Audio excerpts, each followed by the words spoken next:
What would you do if a homeless grandmother and her little grandson showed up at your restaurant door, shivering, hungry, and with nowhere to go? One restaurant owner's simple act of kindness, offering them just one night of shelter, turned into a chain of events that completely changed his life. Stay with this powerful story until the end, and don't forget to subscribe for more life-changing stories that touch your heart and remind you of the power of kindness.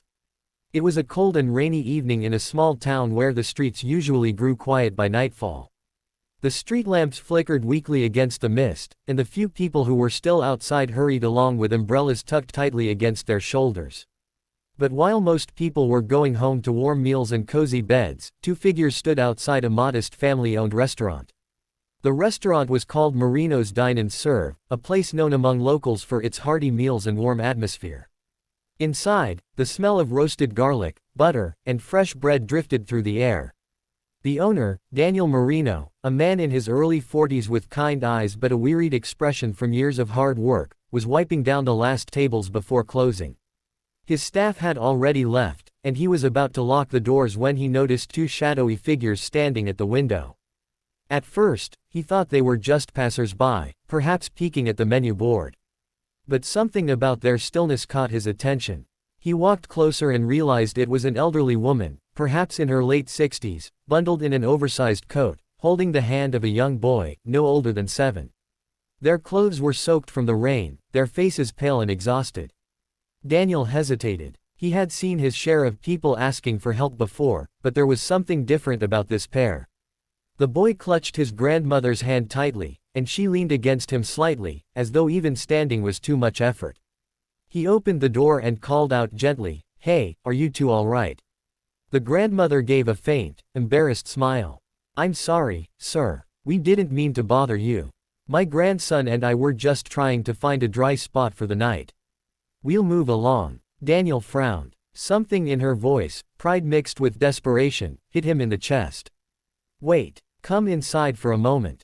You look freezing." They hesitated, but the boy tugged at his grandmother's coat, whispering something Daniel couldn't hear. She finally nodded, and they stepped inside. Daniel quickly grabbed a towel from the back and offered it to the boy. "Here, dry yourself. What's your name?" "I'm Lucas," the boy said shyly, his voice thin. "And you, ma'am?" Daniel asked. "Margaret," she replied softly.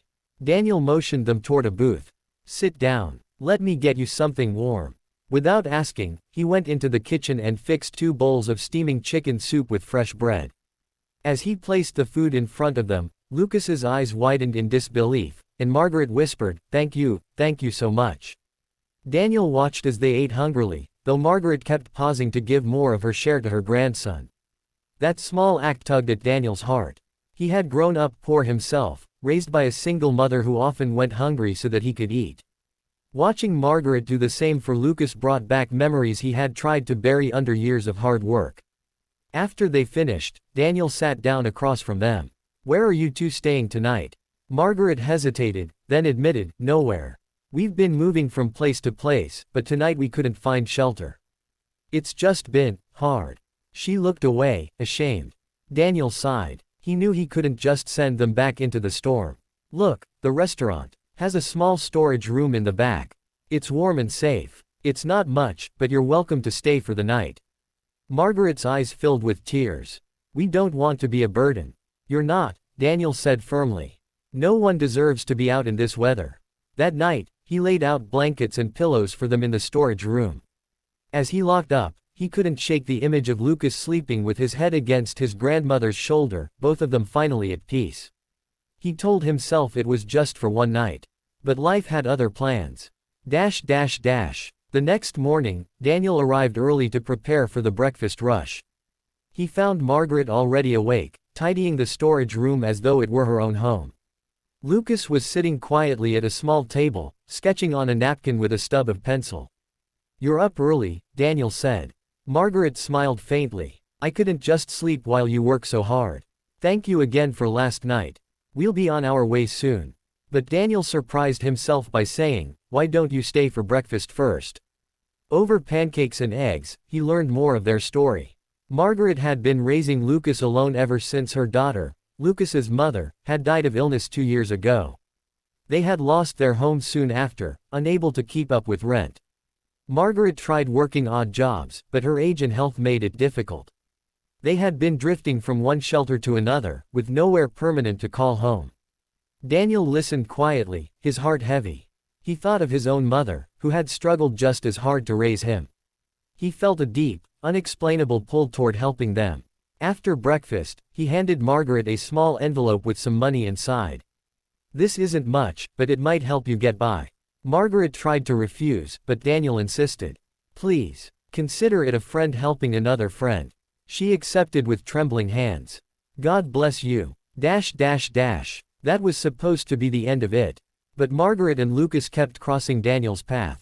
Some mornings, Daniel would see them sitting outside on a bench nearby, trying to keep warm. Other times, Lucas would press his face against the restaurant window, watching families eat inside. Finally, one evening, Daniel told them, "Listen. I can't stop thinking about you two. I don't want you sleeping on the streets anymore. I have an extra room upstairs in my apartment. It's not fancy, but you're welcome to stay until you figure things out." Margaret was stunned. "We couldn't possibly." "Yes, you can," Daniel said. "I insist." Tears rolled down her face as she whispered, "Thank you."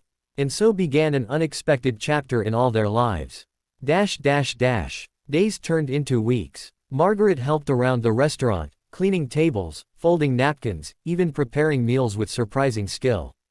Daniel discovered she had once been a cook in her younger days, and her recipes added a unique charm to the menu.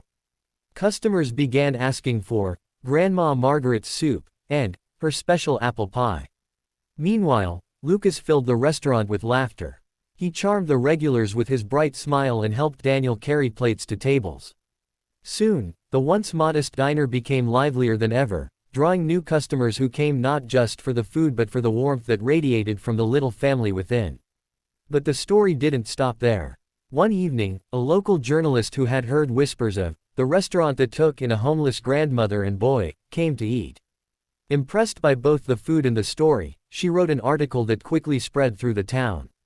People began flocking to Marino's, eager to support Daniel's kindness. The restaurant's business tripled. Opportunities poured in, catering requests, community partnerships, even offers from investors. But Daniel remained humble, always crediting Margaret and Lucas for bringing new life into his business. As time went on, Margaret's health improved with proper care and rest. Lucas thrived in school, encouraged by Daniel, who took on a fatherly role. Their bond deepened into something far greater than chance, it became family. And the turning point came months later, when Daniel was honored at a town event for his compassion. Standing on stage with Margaret and Lucas beside him, he realized that what began as one night of shelter had completely transformed not only their lives, but his own. He had gained more than success. He had found purpose, joy, and family. The moral of the story is simple yet profound. Sometimes the smallest act of kindness, like opening a door to strangers, can ripple outward and change lives forever, including your own. If this story touched your heart, remember this: kindness is never wasted. One act of compassion can change the course of someone's life, and maybe even your own. Share this story with someone who needs a reminder of hope today. And don't forget to like, comment, and subscribe for more inspiring stories that prove the power of humanity.